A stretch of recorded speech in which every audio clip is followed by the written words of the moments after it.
बिस्मिल्लाहिर्रहमानिर्रहीम अस्सलामुअलैकुम रहमतुल्लाह। 26वीं आईनी तरमीम के नतीजे में आखिरकार सुप्रीम कोर्ट पाकिस्तान के अंदर लड़ाई झगड़े जो है वो अपने अरूज पर पहुंच चुके हैं। अरूज पर एक्सट्रीम लेवल का वहाँ पर इस वक्त नूरा कुश्ती और दींगा मुश्ती हो रहा है। एक्सट्रीम लेवल का जजेस एक दूसरे के ऊपर फाइलें मार रहे हैं, तू तकरार हो रही है, तू मैं हो रही है, लड़ाई झगड़े हो रहे हैं, गुत्थम गुत्था है। और एक साइड पर खड़े हैं वो जजेस जो कि आइन और क़ानून हलफ की पासदारी करने वाले जजेस हैं, और दूसरी जानिब वो जजेस हैं जो कि 26वीं आइनी तरमीम के बेनिफिशरी हैं और हुकूमत की सहूलतकारी करने के अंदर पेश हैं, आगे हैं। तो ये दो किस्म की जजेस इस वक्त उनके अंदर वाज़े तौर पर एक डिवीज़न पाई जाती है। दो किस्म की जजेस की कैटेगरी बन चुकी है। मसला क्या हुआ? मसला ये हुआ कि मंडे वाले दिन 10 फरवरी को सुप्रीम कोर्ट पाकिस्तान में सुप्रीम जुडिशल काउंसिल की मीटिंग थी, जिसको मौखर करने के लिए, टालने के लिए 4 जजेस ने ख़त लिखा। Justice Mansoor Ali Shah, justice Munib Akhtar, justice Athar मिरेला और जस्टिस आयशा मलिक, ये 4 जजेस ने ख़त लिखा कि 26वीं आईनी तरमीम क्योंकि इसका पहले तयन नहीं हुआ, इसको चैलेंज किया गया है, तो जब तक इसको चैलेंज किया गया है, इसको तयन नहीं हो जाता, उतनी देर तक हमें जुडिशल कमीशन का इजलास नहीं बुलाना चाहिए और 26वीं आईनी तरमीम के नतीजे में या उसके तनाजुर में हमें जजेस की तैनाती नहीं करनी चाहिए। उन्होंने ये छोटी सी इस्तदा की, लेकिन आपको पता है कि अंदर जो जजेस बैठे हुए हैं, chief justice of Pakistan justice Yahya Afridi समेत जो पूरा आइनी बेंच है, देश की सरबराही जस्टिस अमीनुद्दीन खान के सपुर्द है, उन्होंने तो हुकूमत की सहूलतकारी का ठेका लिया हुआ है और उन्होंने हुकूमत की सहूलतकारी का बंदोबस्त किया हुआ है। उन्होंने तो इनकार कर दिया। उन्होंने कहा कि ये तो हमारी शान के ख़िलाफ़ है, हमारी इज़्ज़त के ख़िलाफ़ है, हमारी ये बदनामी है और हम तो सहूलतकारी करेंगे। असल मसला तो पीछे सहूलतकारी था।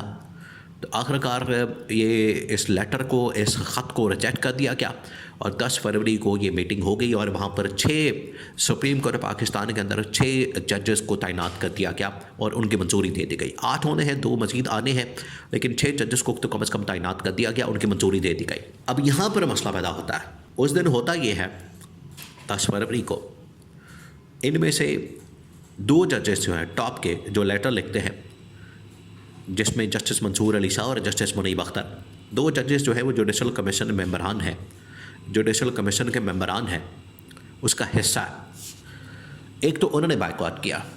उन्होंने कहा कि हमने कहा था कि आप इसको ना बुलाएं।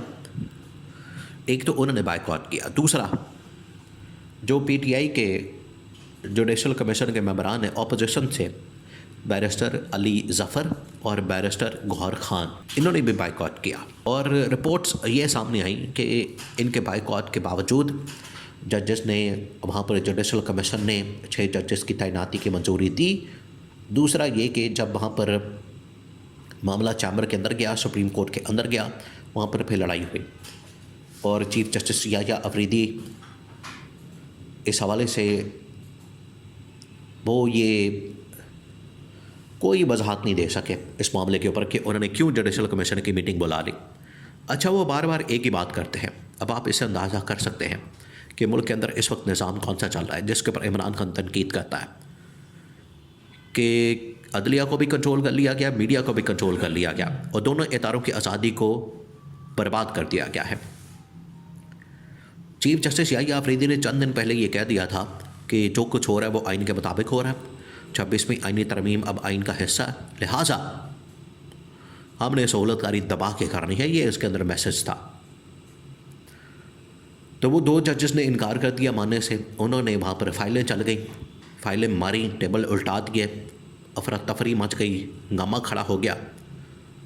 लेकिन इसके बावजूद वहाँ पर 6 जजेस की तैनाती, उसकी मंजूरी दे दी गई। अब इसमें इस्लामाबाद हाई कोर्ट के chief justice justice Aamir Farooq, इसी तरह से लाहौर से, इसी तरह से पेशावर से, इसी तरह से सिंध से और बलूचिस्तान से जजेस को ला के यहाँ पर बैठा दिया गया। अब ये जो डिमांड कर रहे थे, देखिए इसके पीछे आप एक और नुक्ता समझें अब ये जो इनकी जानिब से डिमांड की जा रही थी कि आप एक फुल कोर्ट बना दें, इमरान खान ने भी वैसे पीटीआई ने भी इस तरमीम को चैलेंज करके रखा हुआ है। इमरान खान ने भी इस तरमीम को चैलेंज किया हुआ है और उन्होंने कहा था कि आप आईनी तरमीम को जिस तरीके से चैलेंज किया क्या है, आप एक काम करें, इसके ऊपर फुल कोर्ट बना दें, फुल बेंच बना दें और इसकी समाअत कर लें। अब हुकूमत ने वारदात ये डाली है कि जैसे ही फुल कोर्ट बनेगा, फुल बेंच बनेगा, वो 17 रुकनी हो, 20 रुकनी हो, 25 रुकनी हो, तो उसके अंदर तमाम के तमाम जजेस वो होंगे जो हुकूमत के तैनात करता होंगे, हुकूमत की जानिब से तैनात किए जाएंगे, हुकूमत की जानिब से तैनात किए गए हैं। तो उनको पहले से बैठा दिया गया और अगर ये फुल कोर्ट का हिस्सा होते हैं तो ये बात तय हो जाएगी, ये बात तय होगी कि 26वीं आईनी तरमीम का जो रिज़ल्ट है वो ऑटोमेटिकली गवर्नमेंट और हुकूमत की फेवर में चला जाएगा और 26वीं आईनी तरमीम को सुप्रीम कोर्ट पाकिस्तान से भी मोहर लग जाएगी।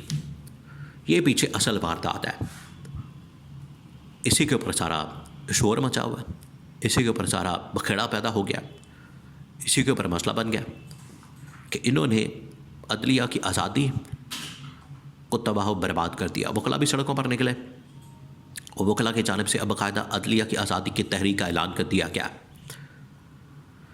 और इमरान खान से भी मदद की, सपोर्ट की अपील की गई। इमरान खान तो ऑलरेडी खैर इस वक्त जितना ये जाली निज़ाम के ख़िलाफ़ लोग खड़े हैं, इमरान खान उनके साथ है, वो चाहे वकला हों, डॉक्टर्स हों, इंजीनियर्स हो, बेरोज़गार नौजवान हों या फिर महंगाई के मारे अवाम हों, इमरान खान उनकी आवाज़ बना हुआ है।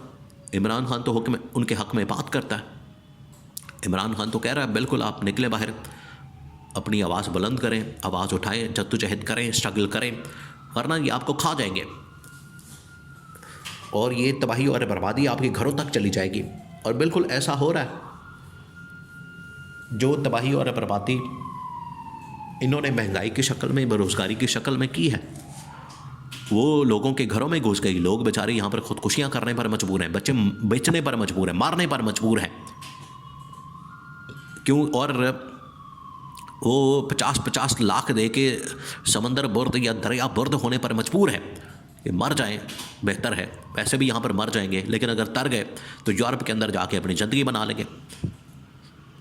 तो ये अब तबाही और बर्बादी नज़र आ रही है और अदलिया को कंट्रोल करके, मैनेज करके, आज़ादी के ऊपर हमला करके ये पैगाम दिया गया कि जाली निज़ाम, पिस्तायत का निज़ाम, उसने 26वीं आईनी तरमीम इस मकसद के लिए ही की थी।